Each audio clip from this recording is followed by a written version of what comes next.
5 tips na makakatulong sa iyo sa pag-abot ng iyong unang milyon.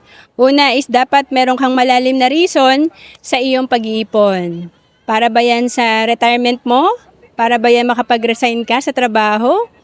Importante, meron tayong reason kasi pag wala tayong dahilan kung bakit tayo nag-iipon, after 2 months or 3 months, baka nakuha na natin ito or nagastos na natin. Importante, long term yung ating mga goals and perspective. And pangalawa, gawin mong priority ang pag-iipon. Kapag gusto natin makaipon, 10% to 20% ng ating kinikita dapat na itatabi natin. Dito nabibuild ang ating disiplina para maging consistent tayo sa pag-iipon at ma-hit natin yung goal natin. And pangatlo, huwag mong kalimutang gumawa ng budget.